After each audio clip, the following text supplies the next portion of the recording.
Paramapurusha is everywhere. That one does not live in a certain part of the universe, but is the very fabric of all creation and exists even in the entirely non-dual state of Nirguna Brahma without any qualities at all. And in the Prakriti exists within the preview, within the consciousness, within the presence of Paramapurusha. Some people say there are many Brahmas, but there is only one Paramapurusha. There is only one infinite being, one essential consciousness, one fabric, one substance to the universe. And that substance is pure being, consciousness, essence. Very difficult to put into words. It exists everywhere. There is no beginning to it, no end to it, no gender to it. Purusha, pure consciousness, is everywhere. And should there be multiple Brahmas, multiple manifestations of universes, still there is only one Purusha, one infinite essence of being, one divine consciousness. Though it may manifest in multiple universes, multiple dimensions of existence, the fractile nature of cosmic consciousness and the dance of Prakriti within that consciousness is multidimensional and of a complexity beyond the comprehension of the human mind. But your human mind is a part and parcel of the cosmic mind. It is like the reflection in the puddle of the moon. Your mind is a reflection of the cosmic mind in the small container. So it has the essence of the cosmic mind in the small container. That is why the mind can dissolve into the cosmic mind. And all knowledge of all things, all time, all places, all universes can be known in the cosmic mind. Within that lies all the multidimensional aspects of creation and all the multitude of universes and creations. So Paramapurusha is vast. It is beginningless, endless, and without dimension. It is in all places, in all times, in all that is. This essence of being, this consciousness, this love, peace, infinite essence, you can only describe around it, for there is no word that can contain that which is infinite. But you can describe its closest characteristic, though its essence is beyond all description. So when you say that love is the fabric of the universe, that is true. Not human love, not I love you because you love me, because I am attached for so many reasons. No, not that type of love. An essence of being, a love which feels like the very core of who you are, a peace beyond understanding, where the mind, the body, and all the restlessness that is in you dissolves into quietude, and there is no more restlessness, no more desire, no more challenge, no more need, no. When that love is fulfilled, there is a peace beyond understanding, a return home to essence, to Paramapurusha. And so it is not to be something other than what you are, to change what you are, but to sink into the essence of what you are. For all that is made within the milieu of Purusha. Parama Purusha is the substance of everything. So when you realize Purusha, you awaken to your essential nature. You awaken to your essence. You become that which you truly are. You don't become something else.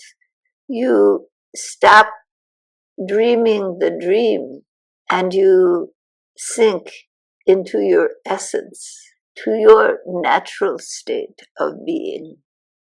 So you may do so many practices. You can become a great yogi. Are you a great yogi? So even the greatest yogis must awaken to their essential nature. And when they really do, they are not so great, for there is no greatness, no puffed up pride, no impressiveness. There is only the ocean of love, the vast peace beyond understanding, where the mind becomes completely stilled, stunned in the essence of being. And out of that arises all that is, all the universes, all the dimensions, all that is, all the living beings, the worlds, the all types of living beings, not only human beings and animals and plants, but planets and suns and many other types of life. For life is the vitality of love. It is love with prana. When the life force becomes awake, the more awakened it comes, the closer it is. The longing grows stronger to be one with the infinite. The draw of Purushottama, of the cosmic nucleus, gets stronger and stronger as you come towards the center.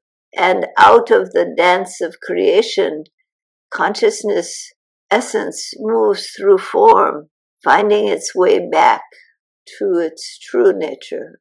So you are in this process of finding your way home, awakening to your essence, realizing your deepest being. In that, there is a dissolution of attachment because there is the knowledge that all is part of the one. Naturally, when you are in a human form, you want human companionship. You want people to approve of you. You want to be liked. You want to be loved. You want to feel love with other human beings. There is a natural biological tendency to want to belong, to be a part of a group, so that you have the shelter of the group. You feel safe, you feel secure, you feel as if there is love around you. This is biology calling to the mind, creating the mental tendencies. In the physical structure, there is biology, the DNA, the RNA, which encodes much of who you are. The way you laugh, the way you smile, the interests you have, the tendencies you have. But beneath that, there is the essence of you and the sanskaras, which impact how that DNA and RNA, how that genetics manifests, and then is influenced by the manifestation, by the environment. If you live in the Arctic, you will know so many words for snow. But if you live in the tropics, you may know no word for snow. You have never seen it. Your environment focuses your genetic material, and these combine with your sanskara, with your deep impressions of mind left from past experience. that have followed and found manifestation in the form you are currently in. And if they are not resolved into realization of your essential nature, they will follow you. But there are different types of sanskara. There are all those worldly sanskaras, but there is another type of sanskara. The cosmic mind, cosmic essence, this manifestation has different dimensions, different types of beings.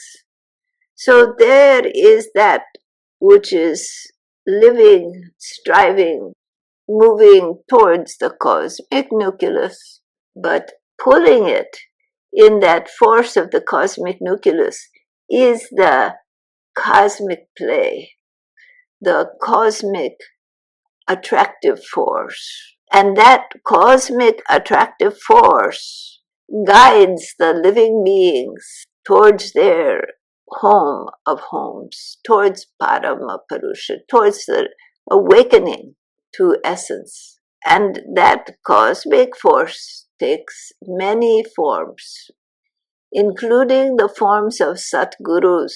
Satguru form, the true form, is the Divine Mother just a form to come and to go, or an idea in the head? Is the Divine Father the form in the head? The Satguru, is that the form in the head? Is Lord Krishna just the form in the head? Or is Lord Krishna the archetypal manifestation of this introversial force, this all-attractive force of Parama Purusha, of Purushottama, of the cosmic nucleus, drawing you to it? So in that effort, it will manifest in these forms of the gods and goddesses, if you call them that, of the Satguru, if you call it that, of Mahasambhuti, if you call it that. But there will always be this introversial pull and its manifestation. And there are those beings who, rather than seeking the permanent liberation, they commit themselves to come again and again to serve the living beings, to be part of this introversial pull of the cosmic nucleus as it manifests in different times, places, and forms. That vow, that commitment is a sanskara, just like all sanskara, but it is qualitatively different from other sanskara because it is an attachment to Paramapurusha and the mission of love. The very nature of Purusha is this love, and this dedication, this vow, is to serve in that love for all time, all places, to be a part of that introversial pool. And it may take form of dedication to the Satguru, but to truly serve the Satguru, to truly be in the dedication to that mission of the Guru, which is the subtler, higher dimension beings coming as guardians of those moving towards Paramapurusha. So these beings will come, the guardians of humanity, the guardians of living beings, and they will bring the forces of light. They will move from darkness to light. They will bring the living beings from darkness to light. They will bring the teachings. They will bring more than the teachings. They will bring the love of Paramapurusha to be tangible to living beings, so that the hearts are awakened of the living beings and they are drawn to Paramapurusha. And in that dedication, they become drawn to the Satguru, drawn to dedicate themselves to the mission of the Satguru. And the mission of the Satguru is the mission of Paramapurusha, of the in the form of the cosmic nucleus, to draw all living beings into their essential nature. And how can you do that if you do not know that essential nature? First, you must know that essential nature. And then, in that love, surrendering everything, become a part of that essential nature, dedicating yourself in love to all living beings, to the mission of the Satguru, to the Supreme, to draw all living beings back to their home. In that, living beings take form in different places, times, to move with the dedicated mission of the Satguru, to serve the light and to bring that light of the Satguru and of the Infinite One to the hearts and minds of living beings. Life upon life, such manifestation occurs, held by the singular sanskara of dedication to the Satguru and the mission of the One Infinite Self, of that sweet love that permeates the universe, that draws all living beings home. Should you have taken such vows, know that they are lasting and real. And the Satguru, the Divine Mother, the Divine Manifestation, Lord Krishna, Lord Shiva, that one comes again and again in different forms, in different times, in different places, on different planets with different beings, all in the movement of drawing all into the cosmic nucleus. So the dance of creation, preservation, and dissolution goes on throughout eternity. All right? Namaskar.